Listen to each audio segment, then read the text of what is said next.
We are back on the Rational Boomer podcast. Hopefully, your day is going well. It is Sunday. We're doing a Substack Live, and we're doing it kind of early here, or late actually, later than I would normally do a live. But I thought I'm sitting here, everybody's in bed.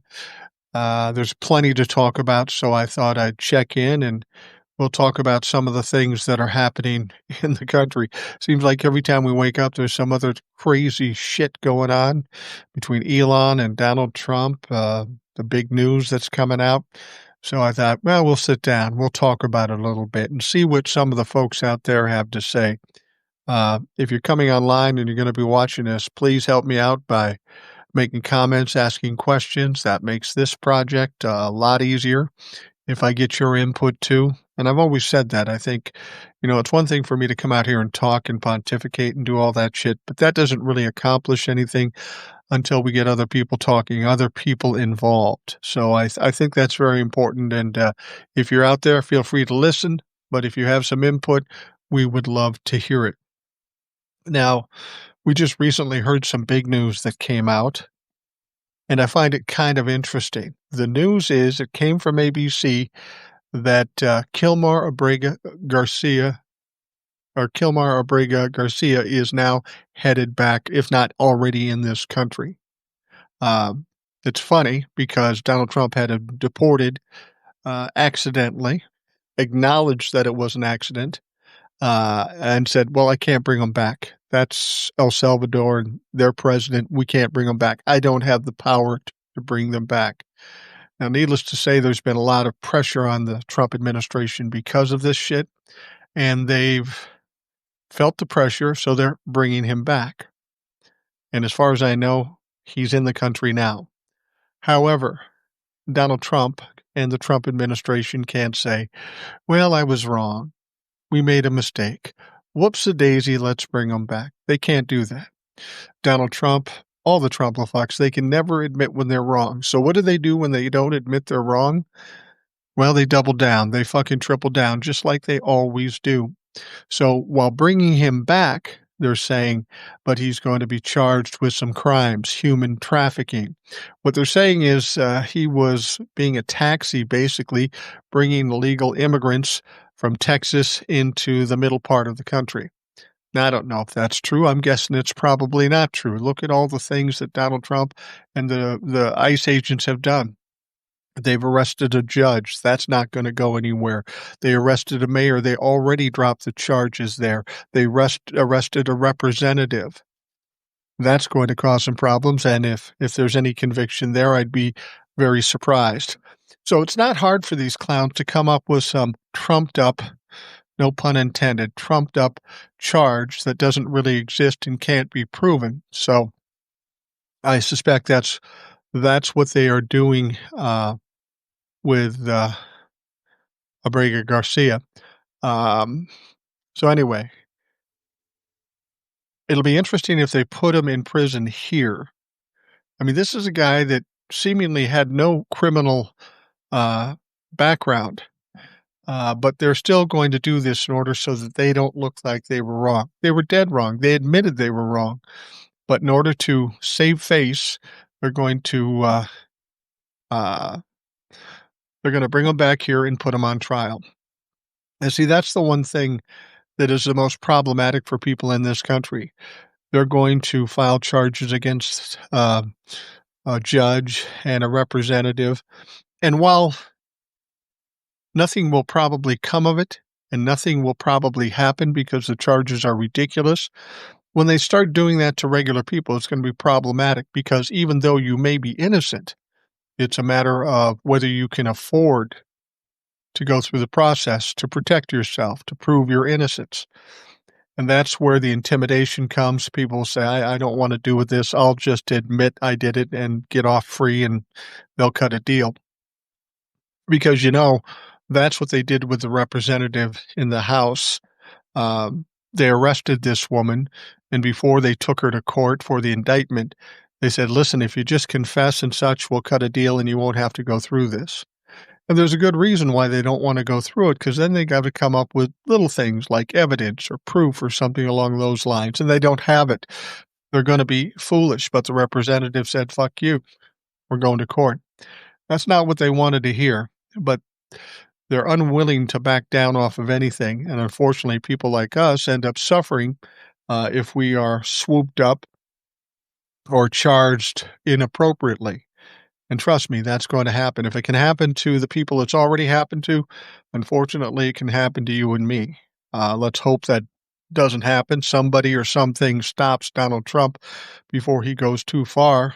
But I think some would say he's already gone too far and too much has been done. And we're all surprised that nothing has been done to stop him as yet. There's people trying, of course, and there are some things happening. There's court cases and such. But Donald Trump is like an incorrigible child. You tell him no, you show him it's wrong, and he just keeps doing it. Now, of course, the other big story that we have going on is the little rift in the bromance between Elon Musk and Donald Trump.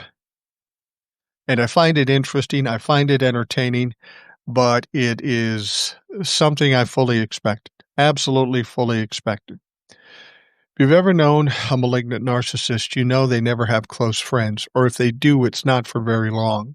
They're incapable of holding on to a close relationship. That's the thing about malignant narcissists. From a distance, they look cool. They look fine. When you get up close, you see the cracks, you see the problems, you see what kind of humans they truly are, and it never lasts. The idea of taking two malignant narcissists like Elon and Donald Trump, you know that's a recipe for disaster. I said it many times when it first started, and it's turning out pretty much like I expected. You see, you've got two people who think they're the kings of the world. They're the smartest one. They're the most powerful one. And you can see how when you put these people together in a room, it's not going to last very well. Now, um, Donald Trump puts him in charge of Doge, and Elon is so socially awkward and so unaware and so tone deaf that he goes in there and thinks he's going to be a hero for cutting all this waste. But then he starts impacting regular people, and all of a sudden he becomes a villain, and he doesn't understand it. He doesn't get it. He thinks he's doing God's work, but it's not. It's affecting people, and they've shown us no evidence of the waste that they're supposedly cutting. So there's a problem there. Elon Musk is losing money because of Tesla tanking and SpaceX having problems and those sorts of things, and he's not the hero, so he doesn't know what to do. Kevin G says the rift between Trump and Musk is reality TV and means nothing. Kevin, I'm glad you brought that up because this is something I've spoken about before. There are a lot of people out there that will say, oh, this is just phony. This is just play acting. This isn't real. This is just a distraction for something else. And to that, with all due respect, I'll say that's bullshit. You have to understand how these people will do. If they were putting on a fake fight, they would have never brought up Jeffrey Epstein. That goes too deep. That's too hard. Donald Trump would have never said, I can cancel your contracts. There may be some distraction involved just by virtue of it happening, but what you're seeing is real. If you've ever known a malignant narcissist, you know what's real because they say something and then they double down and they triple down, and they're not thinkers. They're emotional and they're reactionary. And all they do is go to the worst thing they can possibly think of, and they say that. They don't think ahead. They don't think of what the damage down the road will be because they're so emotional in the moment that they say whatever. Afterwards, sometimes they regret it. Sometimes they pay a price for saying it. But to suggest that this is just some grand conspiracy, that they're trying to cover something else up, I think you give Donald Trump too much credit for intelligence. He's not that smart. Now, I will say this, though. From the perspective of Elon Musk, there may be some ulterior motives. Like I said, Elon Musk took over Doge, thought he would be a hero, and now his companies are taking a shit. He's maybe thinking that if I step back from Donald Trump and act like I don't like him, maybe I can get my success and my brand back. Well, he'd be wrong about that. That's not going to help, but he may be doing it for that person. Kevin G, they're playing the separate audiences. I think they will continue to use each other. It gives them attention, which they love. Well, yeah, I think attention is a big deal. But I got to tell you, I don't think Donald Trump was relishing the attention regarding Jeffrey Epstein. Now, Elon Musk came out with the revelation that Donald Trump's on the list, and he was buddies um, with the pedophile from the island, Jeffrey Epstein. Well, that's nothing we don't know. We all know that. But that did some damage to Donald Trump because everybody on the Trump side, the Republicans, the Trumplafucks, they really want that list out there because they believed in their mind because of what Republicans told them that it's all Democrats. It's all Democrats on that list. We want to see it. We got to see it. People like Kash Patel and Dan Bongino, who now run the FBI, said, oh, they're just hiding it from us because they don't want us to see the Democrats on this list. So now Kash Patel and Dan Bongino in charge of the FBI, they say, okay, let's see it. And what do they say? Yeah, I don't know. We'll get around to it. Yeah, but Epstein didn't commit suicide because that's what Bongino and Kash Patel said for years before being put in their positions. And now what are they saying? Oh yeah, it was suicide, definitely. Problem with that is the Trumplafucks aren't feeling that. They don't like that. They want to know. So when Elon Musk says Donald Trump is on the list and that's why he won't release it, that makes them think. That makes them think. They're not the brightest crowd, but that makes some sense. And it's not a Democrat saying it, it's somebody like Elon Musk. So this put a little crack in Donald Trump's claims that he didn't know Jeffrey Epstein. It's got these dumb fucks thinking. And as they're thinking about it, there's going to be some pressure put on it. Now, with regards to Donald Trump canceling Elon Musk contracts, I will tell you this, that's not going to happen. Because the fact of the matter is, while Elon Musk makes a lot of money from his contracts, there is the U.S. government's probably more dependent on Starlink and SpaceX for the things they're doing. Got to remember, Elon Musk is fully ingrained into this country's government. And it wasn't just Donald Trump who put him there. It was the other folks too.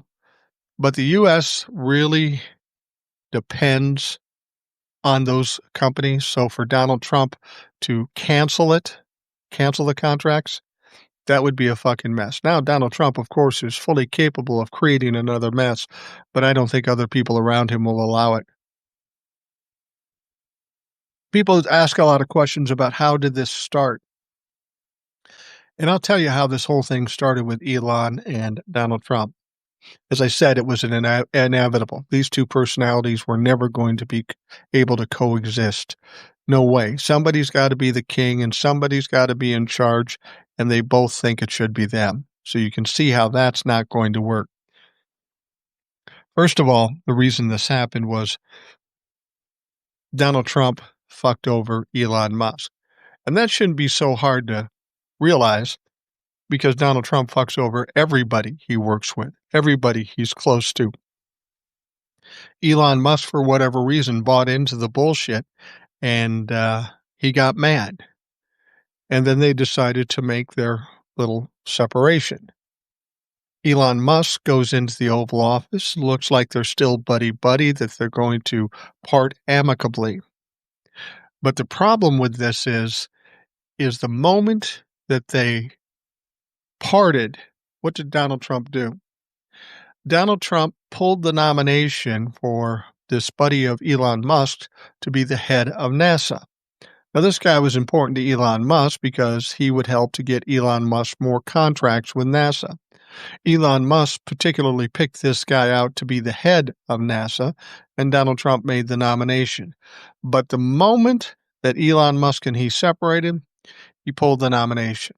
He pulled the fucking nomination. This was irritating and humiliating for Elon Musk, and he got pissed. And the way you know he got pissed was shortly after that, he starts saying, we're talking shit about the big, beautiful bill. It's not good. It's going to raise the debt or the deficit, which we all know is true. But again, it's not a Democrat saying it. It's Donald Trump's best buddy. So he goes after the big, beautiful bill, and this pisses Donald Trump off. Now, what I found very weird about this is when somebody goes after Donald Trump, and make no mistake, Elon Musk was going after Donald Trump with regards to the big, beautiful bill. It's normal course for Donald Trump to strike back and strike back fast and hard. But he didn't do that, did he? He waited a couple days. He waited a couple days, no doubt people around him saying, don't get into this shit show. It's not worth it. It's going to cause more problems than we need. And so he didn't. He didn't wade into it. But he couldn't help himself. Eventually, he thought, well, I'll give him a little jab, a little soft jab. I got to get him back. He got me. Now I got to get him back. So Donald Trump says, I'm very disappointed in Elon Musk, and I think he has Trump derangement syndrome. Now, the thing in his mind, he was kind of telling a half joke and a half truth. The whole Trump derangement syndrome is a fucking bullshit joke anyway. So he was just kind of jabbing him a little.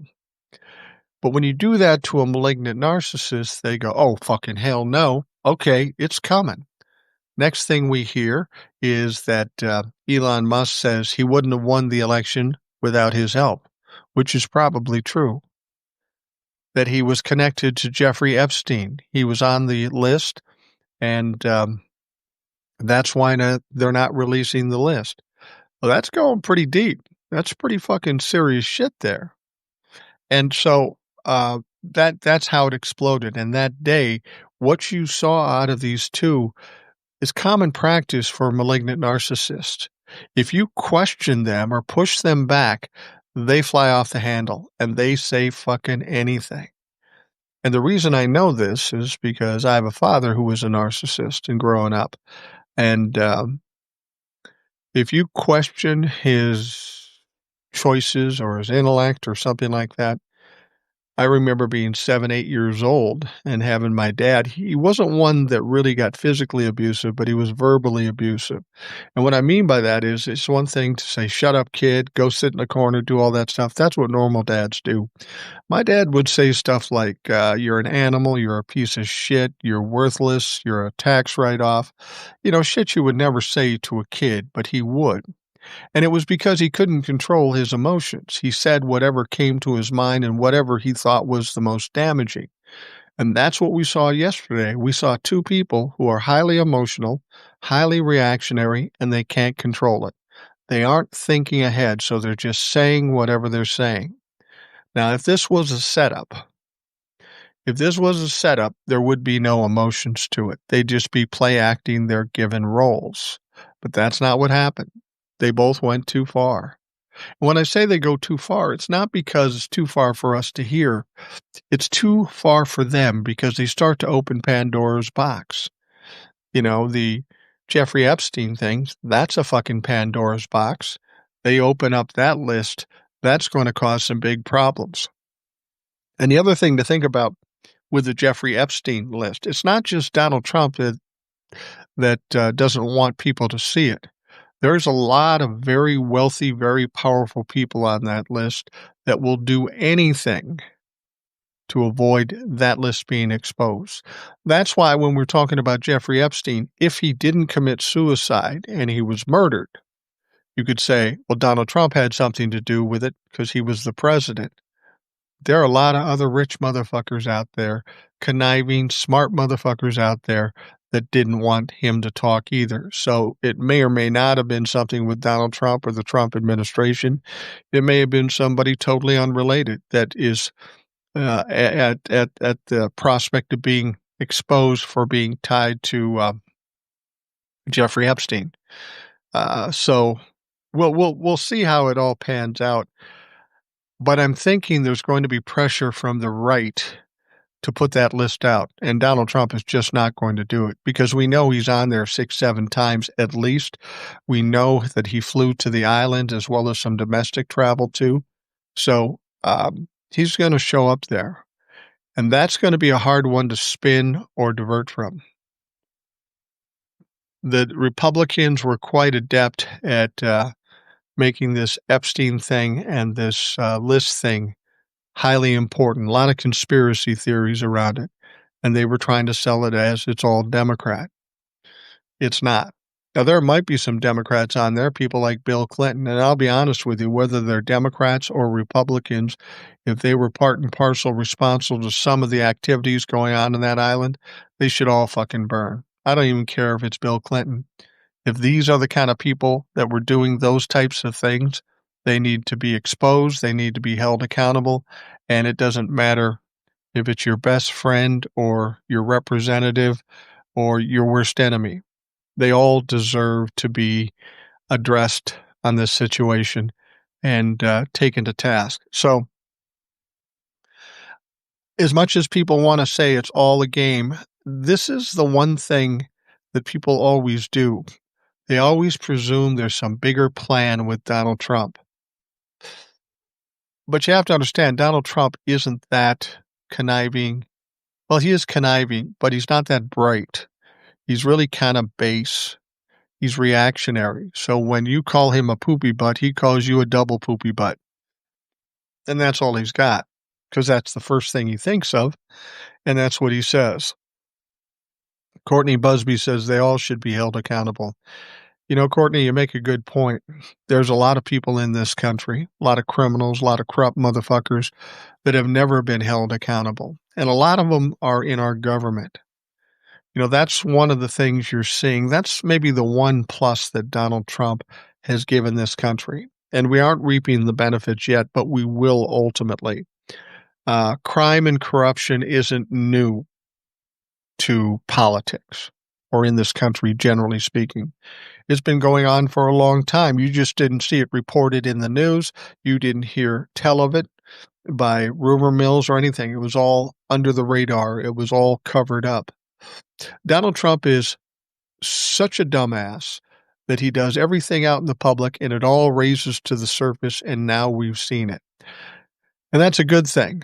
We believe this is the most corrupt criminal time in this country, and it may be, but make no mistake, there was a lot of crime and criminality and corruption before Donald Trump. We just didn't know about it. Now we do because Donald Trump is a dumbass. And so Donald Trump did a service to this country to expose it to us, so we now know that we're going to have to do something to fix it, to remedy it. We can't do it right now because Donald Trump and the Trump-a-fucks control everything. The House, the Senate, the DOJ, the presidential office, they control all of it. And unless they are going to see the light and try to make people accountable and try to fix the situation, it's not going to happen. Not until we get a change in power to the Democrats.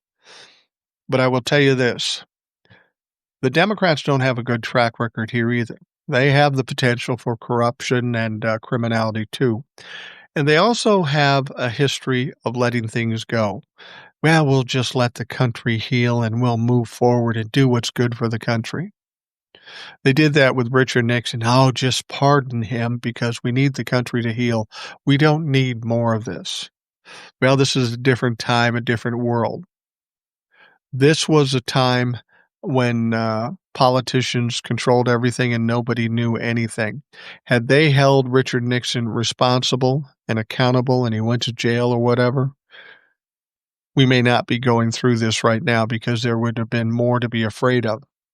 If you're president in this country, you can't be indicted. So if you're criminally minded, you're more than happy to do whatever you want because you got a free fucking pass. So we need to change a lot of things. And somebody here said there's no trust in government. No. And I agree with you. Don't trust anybody, Democrat or Republican. They've all proven to not be trustworthy. Dems need to stop being nice. You're absolutely right about that. They need to stop being nice. In fact, they need to change their whole situation in the Democratic Party. The way they do things obviously doesn't work. November 5th is a case in point. There's a lot of older people, establishment people that want to keep going as they've always gone. And I've always said, look, if you do something and it doesn't work, I don't know, maybe you should do something fucking different.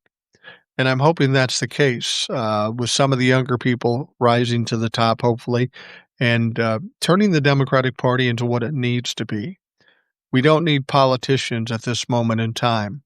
We are currently in a street fight, so we need some fucking warriors. People like Jasmine Crockett, AOC, Eric Swalwell, some of these other people that want to dash off a strong letter. Sorry, um, that's not going to work. Kevin G says Ford pardoned Nixon, I believe. That's exactly right.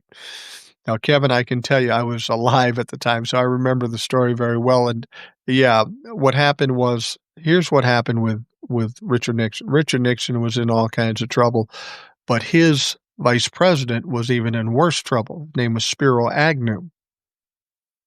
Spiro Agnew was a fat cat from the East, and he was in all kinds of grifting and taking bribes and that sort of thing.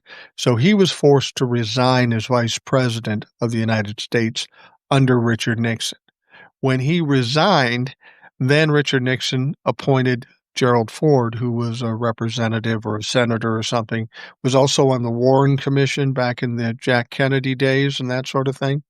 So, they made him vice president, and no doubt when they made him vice president, they knew that Richard Nixon was going to have to resign at some point, and they cut that deal. I'll make you VP, you pardon me, then you're president. Well, you got a slimy politician who's not going to take that deal. Who's not going to take that deal? So Richard Nixon resigns. Gerald Ford pardons him and then tells everybody, I'm just going to pardon him because I think this country's gone through too much. We need to heal.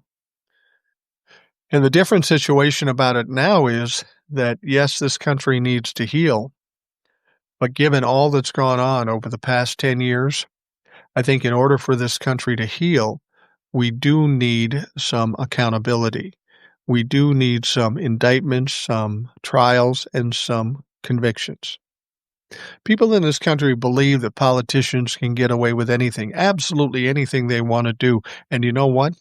They're fucking right about that because for the last, I don't know, decades, they've been able to get away with all kinds of things. So in order for this country to heal, when the Democrats do get power, they are going to have to do a lot of investigation. Some people have even suggested that once the Democrats get power again, and they will, that we might even see something akin to the Nuremberg trials from back in World War II. Instead of trials, tribunals. Now, I don't know if that's possible.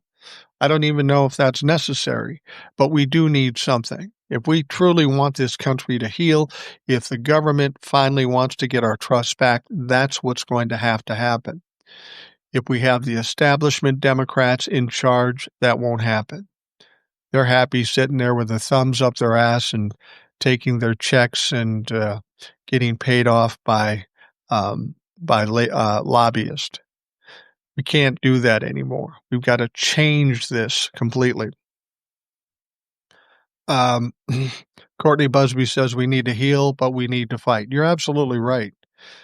I mean, it's a sad state of affairs, but people have let things go too far.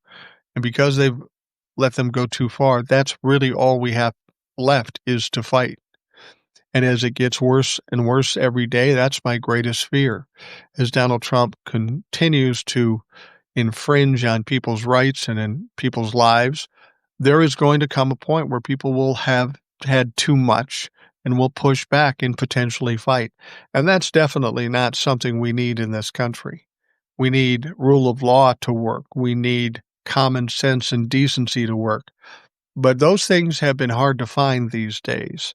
And that's why I'm concerned that potential violence is in the offing. I'm hoping I'm really hoping that's not the case because that will not serve this country well. It's not going to help us. But when people believe they have nothing to lose, that's what's going to happen. Um, Courtney Busby, if you can recommend how we can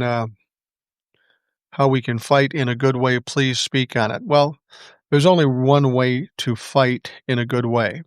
Consider this. How did the Republicans win in November 5th of 2024? They controlled the narrative. All the shit they were saying, while false, they kept it loud and proud and in the narrative. They controlled the narrative. They kept talking, and it wasn't just the politicians. It was the media and it was the followers. They overtalked and overrode everything Democrats said because they were being too polite. You see it in interviews. A lot of media people, and this is what pisses me off, say Donald Trump goes on as being interviewed. The interviewer says, ask a question, and Donald Trump says something absolutely fucking crazy. The interview in the most cases will say, okay, well, next. What a true journalist and a true interviewer should do is say, well, that's crazy. Please explain that. And when he tries to divert, say, no, come back and explain it to me. Hold their feet to the fire. Nobody in the media did that, and that is why Donald Trump is currently the president of the United States. Has somebody held his feet to the fire, made him acknowledge lies, and made him try to explain away these lies? He would have never been president in 2016. He would have been destroyed. He's a narcissist, and when you push him in a corner, they start flailing, start doing crazy shit. Had that happened in 2016, he would have never been president. So as to what we can do right now, the only thing we can really do is do the protest when that is appropriate, but talk, carry the narrative. Anytime uh, Republicans start spewing stuff, make fun of them, overtalk them, bury them, just like they did to the Democrats during the last 4 years. It doesn't sound like a lot, but here's the thing. A lot of people think they have to take the whole thing on their shoulders and try to fix this, and that's not possible. What you have to do is your little part or big part, just do it, and then make sure or hope that other people do the same. That's really the only way to win. It's not a guarantee unless everybody participates. I've said that about doing the rational boomer thing. I'm under no delusion to think that every time I come here on video, whether it be on Substack, TikTok, YouTube, or whatever, that I'm changing the world. I'm not changing the world. I'm not big enough to change the world. But what I can do is talk to people like you that are listening now and get you to think and maybe inform you of things that you don't know. And then you talk to other people and then they talk to other people. It's a slow process. It runs at a tortoise pace, but it's the one thing I can do. I've said that before. I've got a granddaughter who's 5. I've got a grandson who's 5 days old. And when they're 30 and I'm long gone, they're going to read in history about this time because this time will be an embarrassment to this country. And these kids will wonder, what did my parents do? What did my grandparents do? I want them to at least know that I tried to do something. And that same should be said for you. Whatever you do, whether it's small or big, it doesn't make a difference. Just do something. Talk, speak out. Don't be afraid to give your opinion. This is what worked for the Republicans leading up to November 5th, and we should take a page from their plan. Kevin G., the political system failed us with big help from the courts and the Democrats waiting too long to press criminal charges. You're absolutely right. The political system in this country has failed us. It is too corrupt. It's too tainted. They're there to serve us and serve this country, but they've forgotten what they have to do, what their responsibility is. They've gotten too tied into political lobbyists and getting money from those people. The fact that Citizens United was enacted in this country gave people with money more power. That should have never happened. And again, it's part of the problem is is the Republicans are pushing these things. But when the Democrats get power, they need to do similar things to what the Republicans did. I'll give you an example. Everybody's upset about Roe v. Wade being overturned, but that was enacted some 50 years ago. There have been times in the last 50 years where Democrats held power and they could have um, codified Roe v. Wade, but they didn't. They chose to do other things because they never thought this would happen. But here we the fuck are. When political parties get control, get power, they want to sit on their laurels and just do as much as they have to do to get reelected. If the Democrats get control of this country again, they better get on their fucking bicycle and ride hard because there's a lot of fixing that needs to be done just to get us back to normal or relative normal. So you're right. And in terms of the prosecution, that is another failure of the Democrats, of Merrick Garland, and Joe Biden for that matter. And I'll explain that. Merrick Garland was made Attorney General when Joe Biden took office.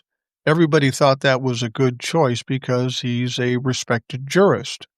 He's smart, but he is connected to the Federalist Society. But Joe thought, well, I'll make him AG. He was working for us, but even the Republicans kind of respect him, so that'll be a good choice. Again, kind of compromising when he didn't need to compromise. Unfortunately, Merrick Garland, some people think he did it intentionally. Some people think he did it because he's an old school guy. He was worried about looking too political in going after Donald Trump. Well, over a period of time, so a lot of things got exposed, and Merrick Garland was feeling kind of foolish. So that's why he hired Jack Smith as a special counsel. But it all started too late. It took too long. Donald Trump is very adept at delaying things, so he was able to get out of this. Now, I'm not going to fault Joe Biden for hiring Merrick Garland because initially he seemed like a good choice. However, after a year, when Merrick Garland hadn't done anything, after a year, that's when Joe Biden should have fired him and put somebody else in there.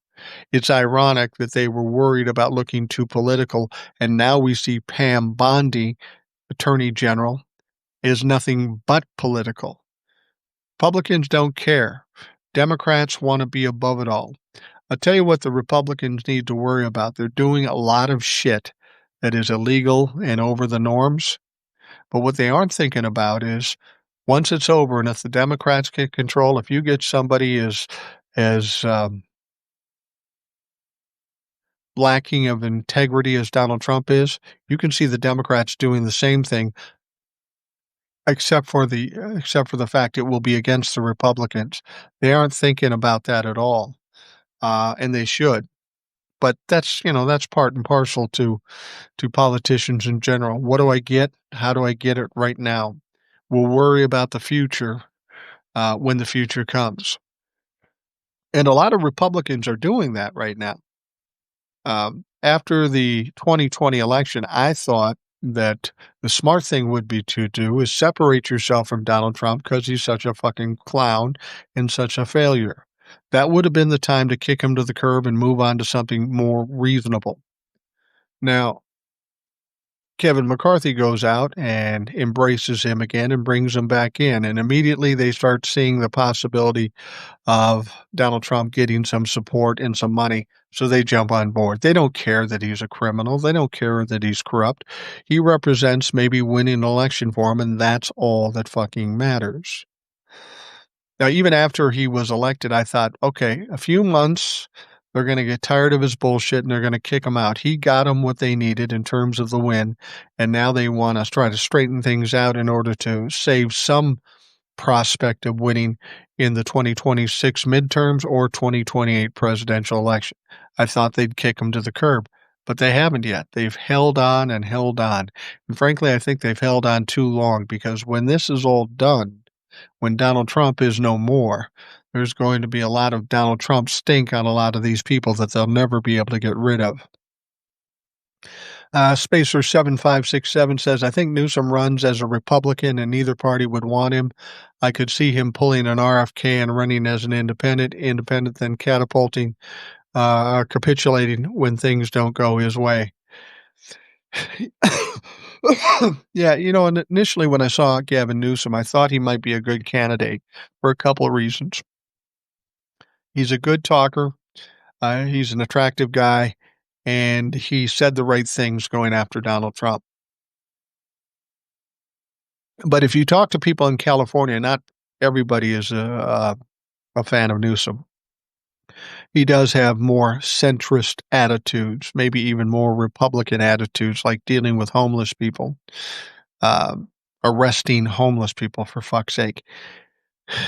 The moment he had his podcast and he um, talked to this Trump-fuck Charlie, um, I knew there was something off with this guy. He's going back and forth. I could see what he was trying to do. He was trying to ride the fence just to be popular. And that told me one thing. He doesn't really care about the country. All he cares about winning himself. So he's going to do whatever he thinks is going to enrich him. Um, and now there's the talk that Newsom may run as a Republican. That would not surprise me. And I'll tell you why. When Donald Trump is done, he either keels over or he gets impeached or something happens. Something will happen to Donald Trump. The Republicans are going to be looking for a way to more normalize the party because Donald Trump has made it a very perverted party that a lot of people don't like. So when Donald Trump is no more and they don't have to worry about him, they're going to try to be normal. Now take a look at the Republican Party. All these motherfuckers that sided with Donald Trump, they're all tainted to a certain extent. They're all fucking tainted. So they need somebody who's clean and somebody who will do what they want him to do.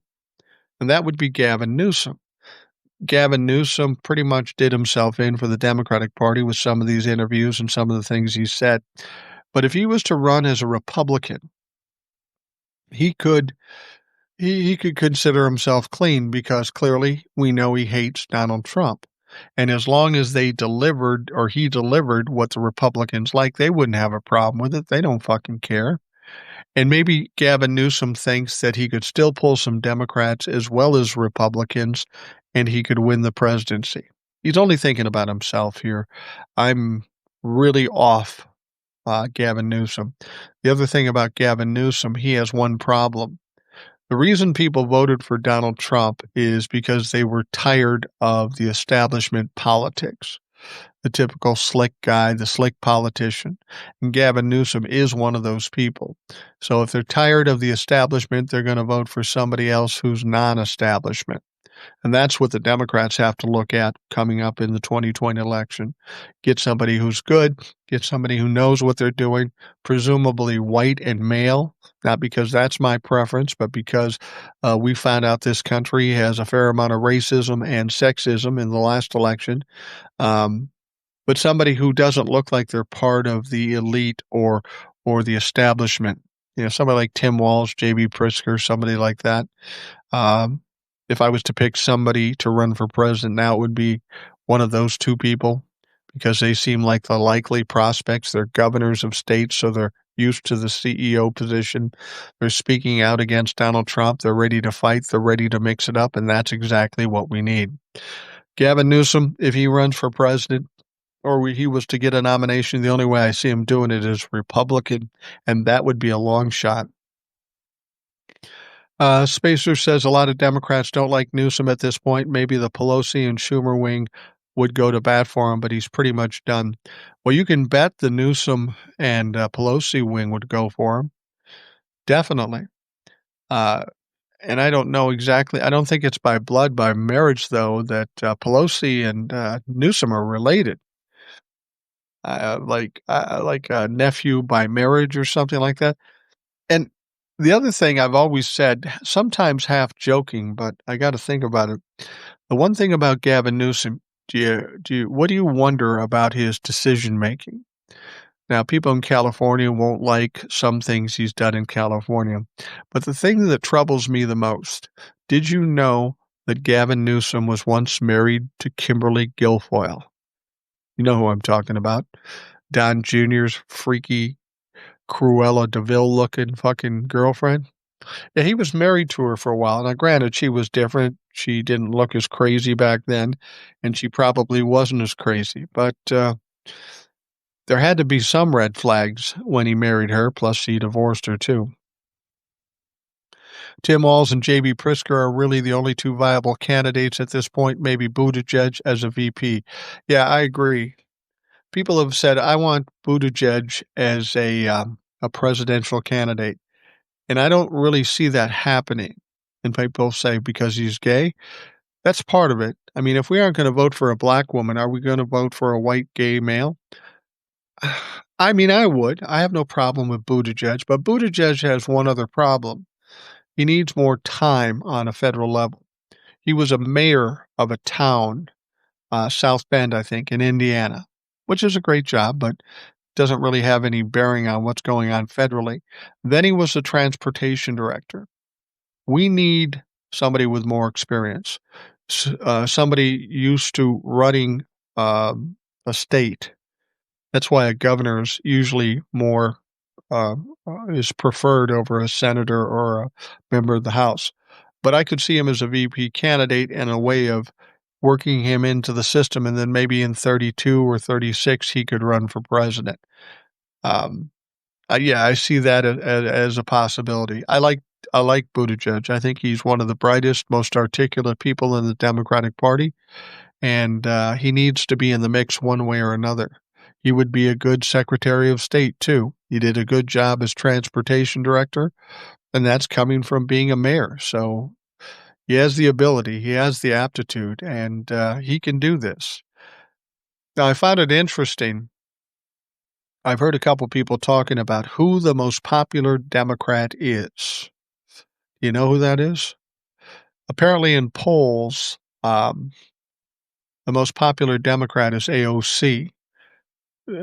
She's probably the highest profile, and I have to think that um, that she would be a great prospect for president too. But again, we're talking about a woman of color. Is this country willing to vote for her? And I'm not talking about Republicans. I'm talking about Democrats, because we had a lot of Democrats sit out this last election, and I have to think racism and sexism had something to do about it. Mark My Words says, what about Chris Murphy as a presidential candidate? Melanie Stansbury as VP. Both are outspoken Trump critics. Yeah, that's the other guy I think is running for president right now, Chris Murphy. He was pretty nondescript for a long time, but you do see him out there. And he does have the courage to speak against Donald Trump. So I would think that's a distinct possibility. Yeah, Chris Murphy could. He has all the qualifications to be uh, president in this day and age. He's in Congress, he's white, and he's male. And Chris Murphy could be. I don't know that he has the personality or the charisma to do it, but he's a solid politician, and he too would fit the role of being able to fight. That's what we need. We need kind of a pugnacious candidate who's willing to push back and speak out and talk against not only Donald Trump, but Republicans and doing some of the things they want to do, like the big, beautiful bill. People who aren't speaking out about the big, beautiful bill, they need to go sit on the sidelines and wait till we're done here because they're not doing us any good.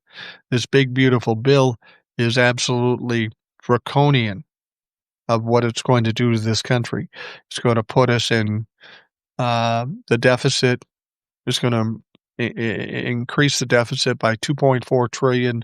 It's ironic that Republicans would do something to increase the deficit or the debt, because that's the one thing they always bitch about with Democrats. But generally, Democrats bring it down, Republicans pile on. So we need the people who feel strong enough and confident enough to speak out. Um, and there's too much fear right now with regards to Donald Trump, mostly in the Republican Party, but to an extent in the Democratic Party. They're worried about what Donald Trump will say or do if they speak out against him, and they're afraid. And I'll be honest with you, in this day and age, in this country, in Congress, we don't need anybody that's too fucking afraid. We need people that are willing to fight, put their jobs on the line in order for the betterment of this country, but we don't have many of those people. Robert Barker or Baker says, given the way Elon and Trump have been behaving as billionaires in their big breakup, I could see a woman presidential breaking through. I would like to say that's true. There's plenty of women. Kamala Harris would have been a great president. Whether she'll come back and try to run, I don't know. But I'm worried about Democrats and how they feel about women running for president. We saw what happened with Hillary. We saw what happened with Kamala. We saw people in the Democratic Party just not come out and vote for whatever reason. I would hope the Democrats would be smart enough and progressive enough to vote for a woman. I just don't know if they are. I mean, certainly the last election didn't suggest they have that ability. So I don't know. I would hope so. I mean, AOC would be a good candidate. She's relatively young. She's old enough to be president now, and she's young enough, and she's smart enough, and she's savvy enough, and she fights back. I mean, hell, Tom Horman keeps threatening her with being arrested for this immigration stuff, and she says, fuck you, come get me. That's the kind of attitude we need. Jasmine Crockett, same thing. But Jasmine Crockett's only been in the House of Representatives, what, not maybe 2 years, maybe not even 2 years. Jasmine Crockett needs some time in Congress before she will be ever considered for a VP or a presidential candidate. That said, she's definitely smart enough and she's definitely tough enough that one day she will be a prospect. But she's young. She's 42 years old, 43 years old. Her time will come, but it's not in 2028. See, the thing about it is in 2028, because of all that's been going on, that's happened in the last 10 years, we absolutely have to win in 2028. And whatever it takes to win, we need to do that. If it has to be a white male, white heterosexual male to win, we need to do it. We cannot afford another Republican House and Senate and president. We can't. We're not going to be able to survive that if we do. We see what's going on now. We're hanging by a thread now. So we have to win. So a lot of people will say, well, I'd like to see a woman, or I'd like to see somebody of color. I'd like to see all those things. But the most important thing right now is that we win. And we have to decide what it's going to take to win and fucking do it. Because once we win and we can start getting things back to normal, then we can look at the prospect of women of color or LGBTQ folks, something like that. The most important thing right now is the win. Because if we don't win, we'll never have that opportunity. That's what I try to tell people in this last election. People will say, well, I don't like Joe Biden much.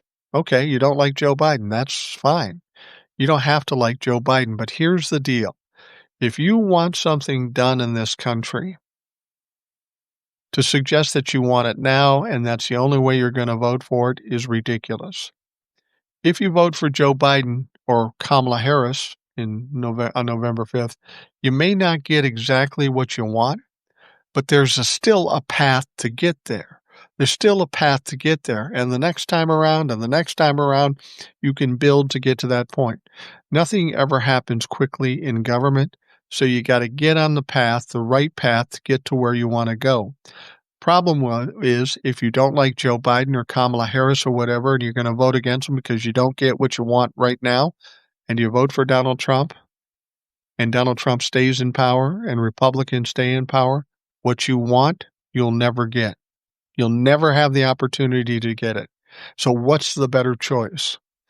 Vote for this guy and not get all I want, but maybe down the road I will, or vote for the other fucking clown. Well, you'll never get it. See, this is pretty simple. Use critical thinking. You'll be able to get it. But a lot of people aren't capable of that. People in this country, when it comes to facts and truth, they're fucking lazy. It's unfortunate to say, but at least 49% of the people of this country voted for somebody who was convicted of 34 felonies, adjudicated as a sexual predator, among classified document stealing and all this stuff. In spite of that, they voted for him. I was talking to Trump will fuck on TikTok Live recently. Actually, it's on the podcast that's currently out there. Um, he said, I voted for Donald Trump in 2016, 2020, and 2024, and now I regret it. And I asked him that question. I said, you now regret it. When he had 34 felonies and the sexual predator stuff and the classified documents and the perpetual lying, that wasn't enough for you to stop voting for him. It wasn't till now. What is it now? And what it is with Donald Trump is he makes all these claims. I'm going to bring down price. I'm going to bring down inflation. And people say, well, that sounds good. I'll vote for that. But Donald Trump never told you how he was going to do it or if he could actually do it. You just believed what we know is a pathological liar lying to you. And now that you see what's happened, you go, oh shit, I never expected that. Well, here's the thing 50%, maybe more of this country did expect that. We knew what was going to happen, but you still voted for it. And now that you regret your vote, it's hard to feel sympathy for you. The problem with this country is that people are lazy. They don't work to find the truth or facts. They see a headline, they see clickbait, they go, oh, that must be real. And that's how they form their opinions about things. And unfortunately, what we know about politics right now is they don't always tell you the fucking truth. They'll lie. They'll be subversive about the things they say. But people are too lazy to try to figure it out. And I guess that's why I do what I do here, because I don't trust anybody when it comes to politics. And when somebody says something, the first thing I do is I'm checking that shit out because that makes no sense. And then I can come here and talk about it a little bit, and hopefully more people will understand what I learned by doing the investigation. But if everybody did the investigation and before they made big choices, they said, I'm going to check that out. But people don't do that. That's the problem. So if that's the case, and if that's how people react, maybe Democrats need to do that. Come these next elections, say, well, I'm going to do this and I'm going to do that. I'm going to make sure your loans are forgiven for your student loans and all that stuff. Just tell them you're going to do it, and you don't have to bother with trying to specifically tell them. See, everything you say as a Democrat, the Republicans are going to pick it apart, and they're going to find little loopholes or just make up shit or twist it or whatever. And that's what they do. They have no ability to govern. They have no strategies. It's just about attacking their opponents. So if you understand that, you need to overpower those people by carrying the narrative. Kevin G says, we also have too many people who don't vote. Yeah, you're absolutely right. For example, we had 150 million people vote in this last election, but there's more like 250 million people who are eligible to vote. Why they don't vote, who the fuck knows? But you're absolutely right. If we don't get more voters, that's going to continue to be a problem with us. Now, I live in Minnesota, and we have probably one of the highest voter turnouts. And we happen to be liberal, and we have Tim Walz as governor. But we do need more people to vote, and hopefully with all this egregious shit that Donald Trump is going, it might be motivation for people to get out. Spacer says it's synonymous with how MAGA is causing a brain drain in this country. In the long run, it will hurt the next generation and the economy, with places like Europe, Japan, grabbing up all the talent left in the U.S. and giving them incentives. Yeah. I said this on a previous podcast, and I'll say it again, and it may be controversial for people, and people might disagree with me, but you have to hear me out. With regards to the economy, this is about fixing the economy. We have a ton of kids, millennials and Gen Zs, with tuition loans, right? I mean, they're saddled with $40,000, $50,000, $60,000 in loans. Now, we boomers and even Gen Xers are getting to the upper end of the spectrum in terms of our age. We're looking at retirement. We're looking at selling our homes. A lot of people have figured in their homes and how much money they will make from that in order to set themselves up for retirement. If these kids continue to have these loans that drag them down, guess what happens? Millennials, Gen Zs, because they have all these loans, they either can't afford or qualify for buying homes. And if people quit buying homes, that fucks up this economy. But even more than that, these boomers that complain about these people not paying their student loans, if there's nobody qualified to buy their homes, guess what? The value of their homes and their plans for retirement take a shit. We need to keep people making money, and we need to keep people in a situation where they continue to consume. That is the only way the economy survives. So I'm going to take it a step further, even beyond forgiving student loans. Whenever we have a crisis in this country, I mean, when we had a decent president, there's always the government there to throw money at it in order to try to fix it and get things back on track. And that makes sense, hurricane, fire, whatever. But we do have a crisis in this country, and it's a crisis, and it sounds like I'm being flippant, but I'm not. A crisis of stupid in this country. People that aren't educated and aren't critical thinkers. So if we have this, and we have people getting menial jobs and struggling. So if we were smart as a country, we would make sure everybody who wants a college education get a college education. Everybody that wants to go to a trade school, go to a trade school, and it should be for free. And people will say, how can we afford that? And I say, how can we not afford it? Look, if we get people educated and in trade schools, and they go out and make more money, guess what that means? We collect more taxes. These people buy more things. Two issues that really make this economy better.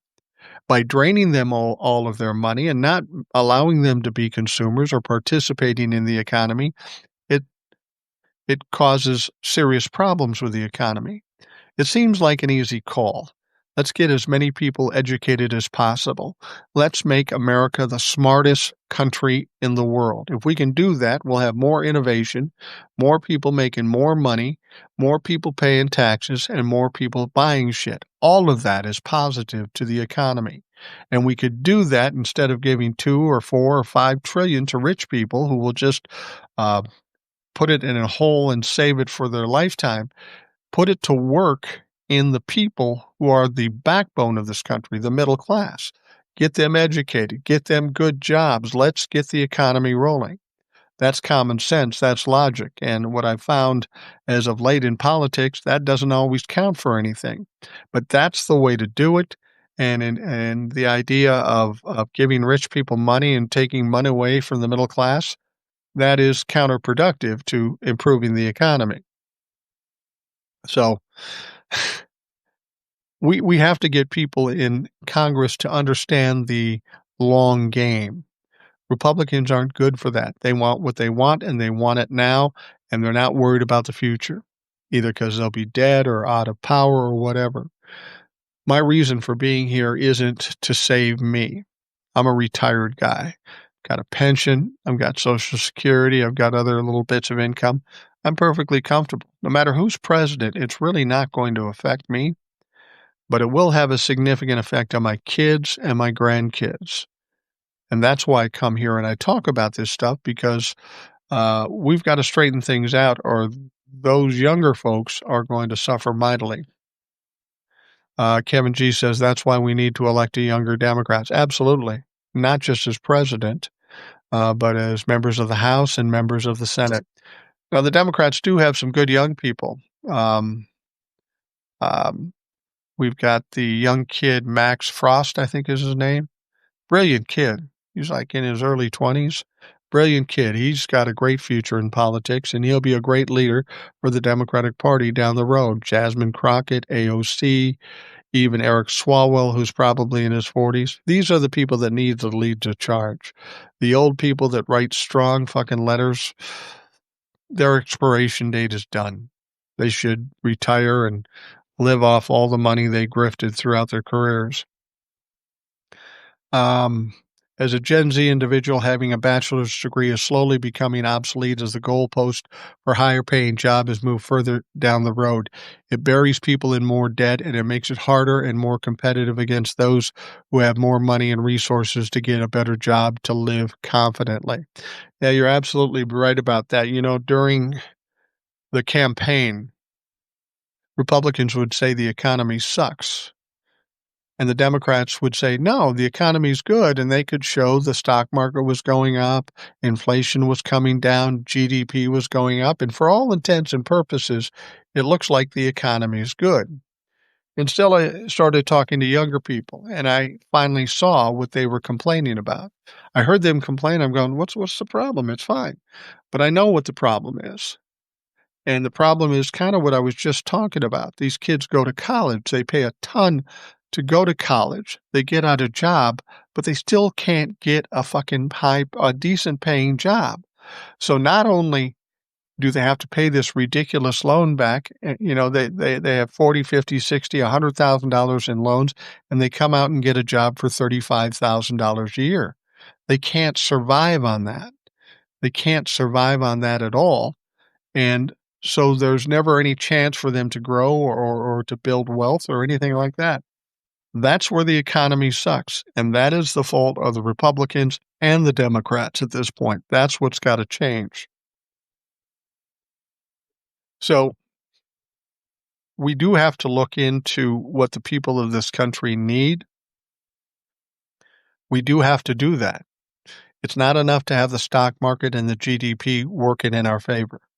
We've got to address the needs of the people of this country, particularly the younger people in this country, because when we're dead and gone, they're going to be left with what they are left with. And that's not good at this point. So if the Democrats do, in fact, take control, they better recognize this and they better do something about it. Otherwise, they're going to be hard pressed to get elected. See, what you have to understand in 2028, Gen Z and millennials will be the major or the majority of the people that are voting. That's when things are going to change, and that's one of the things that the Republicans are concerned about. Got a lot of younger people don't like Republicans. So when they are the majority voting, they're going to be harder pressed to get elected. This is why they're doing the smash and grab now. Leslie Hyatt says higher education should not cost the young a lifetime to pay back. Absolutely fucking true. What's the point? It's counterproductive. You know, I've talked to people. Now, I will say this. I grew up in a different era. I went to college for 1 year. 1 year I went to college. Then I decided, well, I want to be in radio, so I'll just go be in radio. There are a couple reasons I got out of college. First of all, it was the expense. Now, I had a dad who had all kinds of money, but he wasn't willing to pay for it. And I didn't understand how I could do it either through loans or whatever. So I didn't do it. I went off and got a job and started my career. The other thing is, for the first year, I'm 18, 19 years old. I spent most of the time majoring in drinking and partying. And after a year of that, the college said, yeah, you know, we think you learned enough. Why don't you move on? And that's kind of what I did. And even at that time, it was thought that if you didn't have a college degree, you didn't have many possibilities. And I will say, even then, in the late 70s, early 80s, if you didn't have a college degree, that you were behind the 8 ball a little bit. It was a lot tougher. It just so happened I was brilliant. No, I'm kidding. Um, I went and started a business, and I did a bunch of different things. I did whatever I had to do to push forward. But there was a time in my life, I think I told you that my son and daughter-in-law just had a baby. And my son has a 5-year-old daughter too. But when my wife and I were 27, 1987, we found out we were having our first baby. On that day, that very same day we found out that she was pregnant, we both got laid off from our jobs, and our jobs weren't great jobs anyway. And at that moment in time, when I found out I was having a kid and I was laid off, and I knew my prospects weren't great because I didn't have a college degree, it was terrifying trying to imagine, how am I ever going to afford to give this kid anything, let alone all the things he needs? It was frightening at that point. So I understand how young people think going into their lives with maybe not the best opportunities for job or the right amount of money. But it's terrifying. Over time, you figure it out, you work your ass off, you hustle, you do 2 or 3 jobs, and you get it done. But it is terrifying. Spacer7567 says, it also perpetuates the foolishness of Charlie Kirk to convince young people that higher education is a waste. Higher education is not a waste. It's a valuable thing. But I will say this to you, Spacer. If you go to college and you end up accruing $60,000 in debt, and when you leave college, the best thing you can do is get a job for $30,000 or $35,000. It may not be a waste intellectually, but it is a poor financial investment. And that's what needs to be fixed. The cost of education and the opportunity for people after they've gained a college education. It's not a waste. Information, education is incredibly valuable. But this country has put those kids in such a situation where it's unaffordable. It's not a good financial investment. So that's why somebody like Charlie Kirk says it's a waste.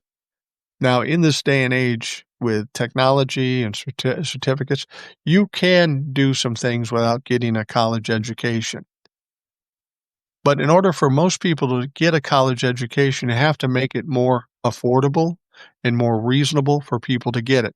And that's what I'm saying. This country, when we deal with a lot of uneducated people, a lot of stupid people, we should be pouring money into that to get as many people as educated as possible. So more people can get better jobs, make more money, pay more taxes, buy more things. Higher education is not a waste at all. Knowledge is power and incredibly valuable, but it's not a good financial investment at this point. Put yourself in debt to the tune of $60,000 to make $35,000 a year. That makes no sense. That's not the fault of the kids. They're just doing what they think they need to do. That's the fault of this country and the way we deal with our younger people in this country. This is what the Democrats have to realize and figure out how to change. If you want the young people to vote for you, we need to make those young people's lives better and easier and give them a chance. That's one of the things that young people believe right now, that they don't have a chance. They'll never get anywhere. They just won't. And it's hard to get people that feel that way to vote for you unless you give them some kind of fucking hope. And there hasn't been much of it up to this point. It needs to be addressed, definitely. Colleges today are ran like businesses in conjunction with loan agencies. Absolutely. Well, it's like our government. Our government and our government reps are there to serve this country and serve us, but they don't do that. Our colleges are there to educate children, to bring out better people, productive people in this country, but that's not their goal. Their goal is, how do we make more money? How do we get bigger endowments? How do we do this and that? That is truly the problem. The attention in college and in government has strayed away from where it should be.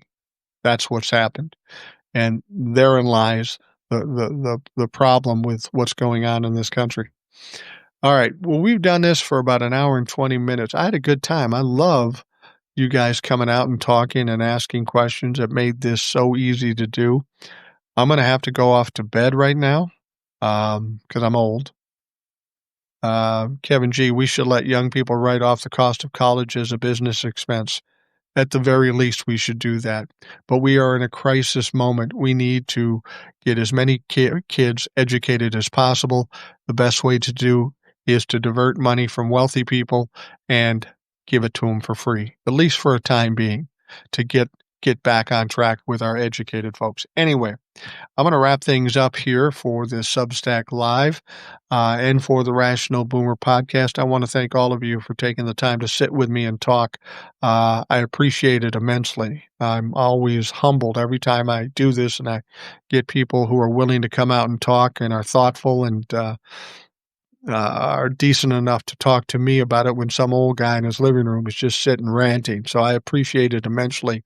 I want to thank you for taking the time. I hope you have a great day, and we'll talk to you again soon.